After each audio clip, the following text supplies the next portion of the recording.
मैं रामकेश मीणा, सहायक आचार्य हिंदी, बीए पाठ प्रथम में सभी छात्र छात्राओं का नववर्ष में स्वागत करता हूँ, अभिनंदन करता हूँ। जिस तरह कि हमने पिछली कक्षा में कि वह कबीरदास जी के पदों का अध्ययन किया था और उसी क्रम में जो कबीरदास द्वारा जो साखी शब्द रमेनी, तो कुछ हमने साखी में जो कुछ पद आपके कोर्स में रखे गए हैं, गुरुदेव को अंग, सुमरन को अंग, विरह को अंग, पर्चा को अंग, नीह कर्मी प्रतिव्रता को अंग आदि जो साखी में रखे थे उनका अध्ययन किया था। उसी क्रम में आज हम जो शब्द है उसमें अध्ययन करेंगे। तो मैं सभी विद्यार्थियों का पुनः स्वागत करता हूँ, अभिनंदन करता हूँ। तो शब्द में जो दोहे हैं, पद है, वो है एक अचंबो देखो रो भाई, ठाड़ा सिंह चरावी गाई, पहले पूत पीछे भई माई, चेला के गुरु लागे पाई, जल की मछली तरबर भई, कुत्ता को ले गई बिलाई, बहलई डार गोन घर आई, घोड़े चढ़े भैंस चरावन जाई, तलकर शाखा ऊपर कर मूल, बहुत भांत जड़ लागे फूल, कहे कबीर ये पद को बूझे, ताको तीनहु त्रिभुवन सूझे। प्रस्तुत है पद्यांश संत काव्यधारा के सिरमौर कवि कबीरदास द्वारा रचित है और कबीर का यह प्रसिद्ध पद उलटवासियों के नाम से जाना जाता है, जिसमें वे कहते हैं एक अचंबो देखो रो भाई, ठाड़ा सिंह जाए। ए भाई, मैंने एक आश्चर्य देखा है कि खड़ा हुआ सिंह गाय चरा रहा है। एक अचंबो देखो रे भाई, मैंने एक आश्चर्य देखा है, अचंबो ने आश्चर्य देखा है। ठाड़ा सिंह चरावी गई, खड़ा हुआ सिंह गाय चरा रहा है। इस तरह पहले पूत पीछे भई माई, चेला के गुरु लागे पाई। तो पहले पुत्र पैदा हुआ और बाद में माता गुरु शिष्य के चरण स्पर्श कर रहा है। चेला के गुरु लागे पाई, मतलब गुरु शिष्य के चरण स्पर्श कर रहा है। जल की मछली तरवर है, जल में रहने वाली मछली है ने वृक्ष पर बच्चे को जन्म दिया है। जल की मछली तरवरी, तरवर यानी पेड़ पर बच्चे को जन्म दिया है। कुत्ता को ले गई बिलाई, और कुत्ते को बिल्ली उठाकर ले गई। बेल ही डार गोंद घर आई, बैल को बाहर पटक करके बोरी घर आ गई है। और घोड़े चढ़ी भैंस चरावन जाई, और घोड़ा चरता है और भैंस उसे चराने जाती। घोड़ी चढ़ी भैंस चरावन जाई, घोड़ा चरता है और भैंस चराने जाती है। तरवर करे शाखा ऊपर कर मूल, बहुत भांत जड़ लागे फूल। प्रस्तुत शाखा तले में है और मूल ऊपर है। तरवर कर शाखा, शाखा है तल में है और मूल ऊपर है। बहुत बहुत जड़ लागे, और जड़ में बहुत तेर भांति के अनेक फल लगे हुए हैं। कहे कबीर ये पद जो भुजे, ताको तीन त्रिभुवन भन सूझे। तो कबीरदास जी कहते हैं जो इस पद को समझ लेगा, जो इस पद को समझ जाएगा, उसे तीनों लोगों का ज्ञान प्राप्त होगा, या तीनों लोगों को ज्ञान का साक्षात होता है। तो एक अचंबो देखो रो भाई, ठाड़ा सिंह। तो यह उलटवासियाँ हैं। इसमें कबीरदास जी कहते हैं रे भाई, मैंने एक आश्चर्य देखा है। ठाड़ा सिंह चरावे गए, खड़ा हुआ सिंह गाय चरा रहे हैं। पहले पुत्र पैदा होता है, बाद में माता गुरु शिष्य के चरण स्पर्श कर रहा है। जल की मछली तरवर भाई, जल में रहने वाली मछली ने वृक्ष पर बच्चे को जन्म दिया है। कुत्ते को ले गई बिल्ली, और कुत्ते को बिल्ली उठाकर ले गई है। बैल ही डार गोंद घर आई, बैल को बाहर पटक करके बोरी घर आ गई है। अर्थात जो हड़ आदि लगाते हैं तो बैल को तो वहीं छोड़ देती है और बोरी अपने आप आ जाती है। घोड़ा चढ़ता है तो घोड़े चढ़ी भैंस चरावन, घोड़ा चरता है और भैंस उसे चराने जाती है। तरवर तल कर शाखा ऊपर कर मूल, शाखाएं तल में हैं और मूल ऊपर है। बहु भांत जड़ लागे फूला, तो जड़ में बहुत बहुत तरह अनेक प्रकार के भांति के फल लग रहे हैं। इसलिए कबीरदास जी कहते हैं, कहे कबीर या पद को सूझे। तो कबीरदास जी कहते हैं जो इस पद को बूझे यानी समझ जाएगा, समझ लेगा, ज्ञान प्राप्त होगा, वो तीनों लोगों का ज्ञान का साक्षात हो जाएगा। तो ताको तीन त्रिभुवन जन सूझे, तो उसे तीनों लोगों का ज्ञान प्राप्त होगा। इसी पंक्ति का जो मुख्य प्रतीकार्थ जो अर्थ है वो है, यह पलट उलटवासी के रूप में है और इसमें सिंह ज्ञान का प्रतीक है और गाय काया का प्रतीक है। पुत्र जीव है और माता माया है।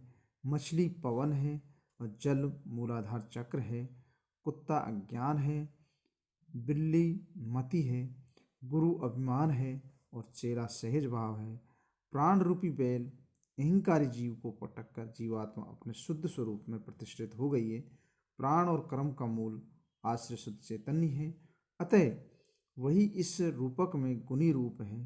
घोड़ा ग्वाल गोपाल है, भैंस तामसी वृत्ति है। इस संसार रूपी वृक्ष का मूल माया से ऊपर चैतन्य है और प्रसार नीचे माया में है। तो मोक्ष सिद्धि आदि फल फूल इत्यादि इस जड़ में लगे रहते हैं। तो इस प्रकार इसका प्रतीकार्थ यही है। एक चंबो देखो रे भाई, ठाड़ा सिंह चरावे गई। रे भाई मैंने एक आश्चर्य देखा है, खड़ा हुआ सिंह गाय चरा रहा है। पहले पुत्र पैदा होता है, बाद में माता का जन्म होता है। गुरु शिष्य के चरण स्पर्श कर रहा है। जल में रहने वाली मछली है, वो वृक्ष पर बच्चे को जन्म दे रही है। कुत्ता बिल्ली को उठाकर ले गई है, कुत्ते को बिल्ली उठाकर ले जा रही है। बैल को भार पटक कर पूरी घर पर आ गई है। घोड़ा चरता है, भैंस उसे चराने जाती है। शाखाएं तल में हैं और मूल ऊपर है। जड़ में बहुत भांति अनेक प्रकार के फल लग रहे हैं। इस तरह कबीरदास जी कहते हैं कि जो इस पद को समझ लेगा उसे तीनों लोगों का ज्ञान प्राप्त होगा।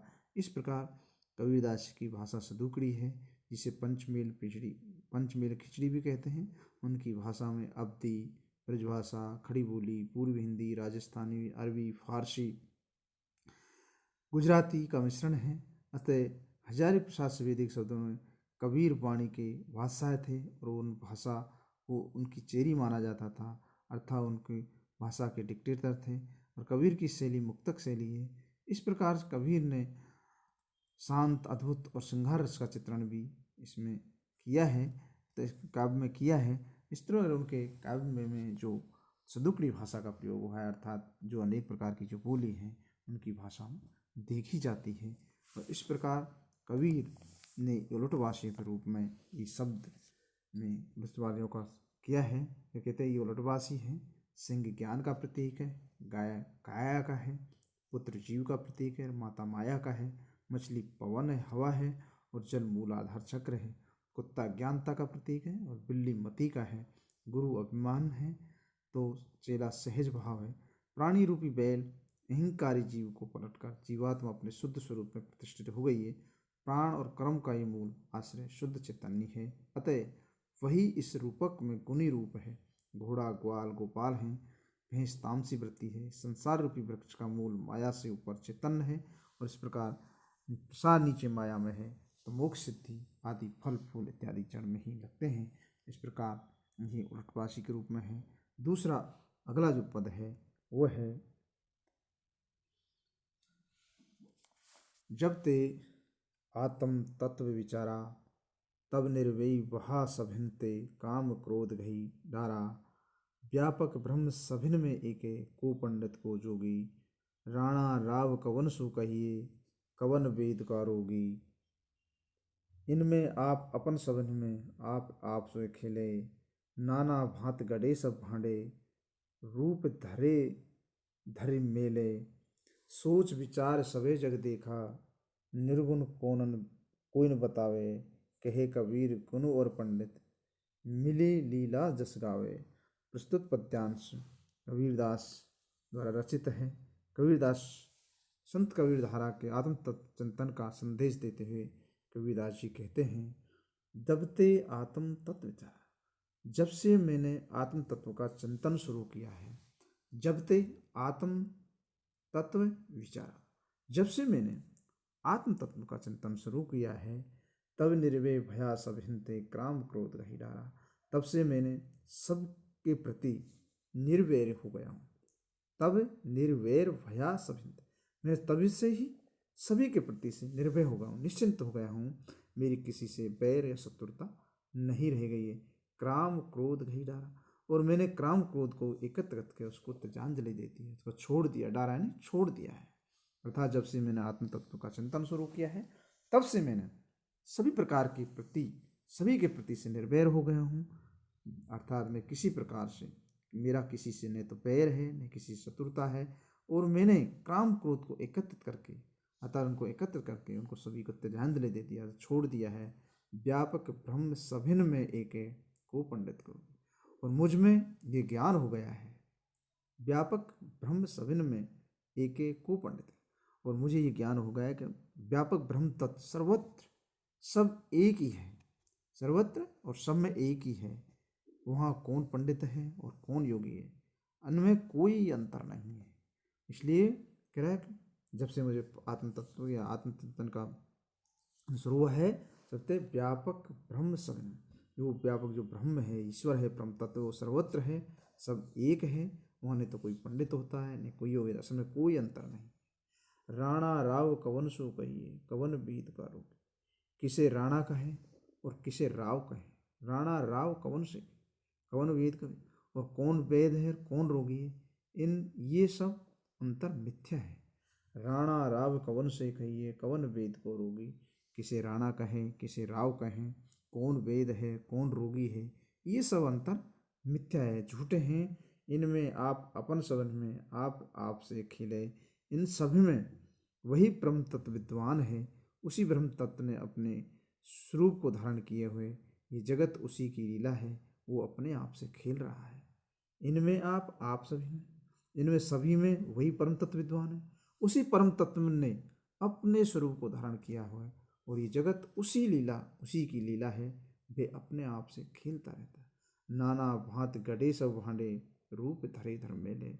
और परमात्मा ने अनेक प्रकार के बर्तन बना के रखे हैं।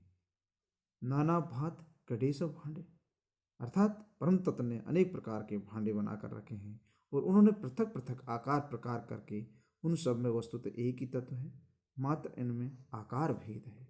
नाना भांत गणेश रूप धरे धर्म मेले, और उनके अनेक रूप धारण करके पृथक पृथक आकार प्रदान कर दिया और उनको अलग अलग नाम दे दिया। इन सब में वस्तुतः एक ही तत्व है, मात्र इनमें आकार भेद का अंतर है। कबीरदास जी कहते हैं, सोच विचार सबे जग देखा, निर्गुण कौन बतावे।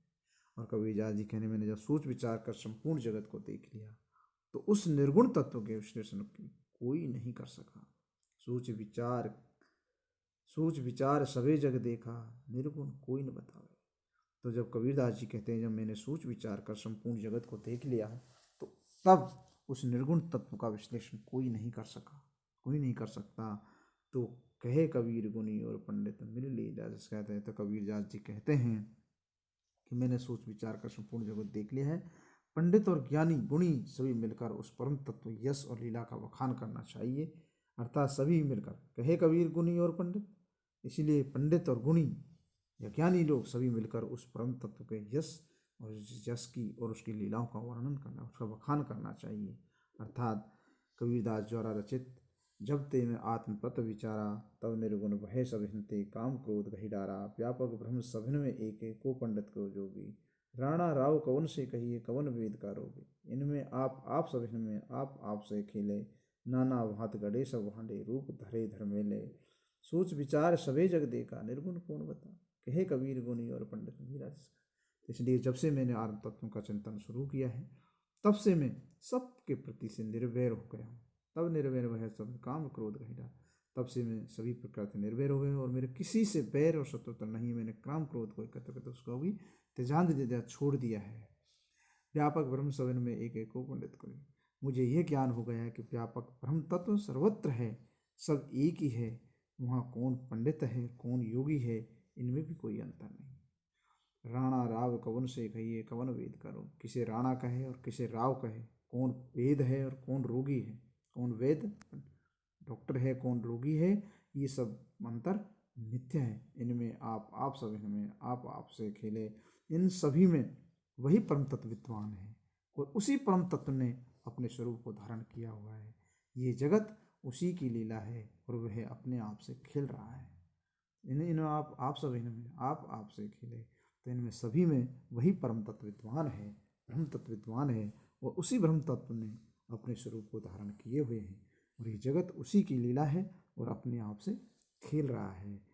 नाना भांत गढ़े सब धरे धर मेले, तथा परम तत्व ने अनेक प्रकार के भांडे बनाकर रखे हैं और उनमें पृथक पृथक आकार प्रदान किया गया है और इन सब में वस्तुतः एक ही तत्व है, मात्र इनमें आकार भेद का।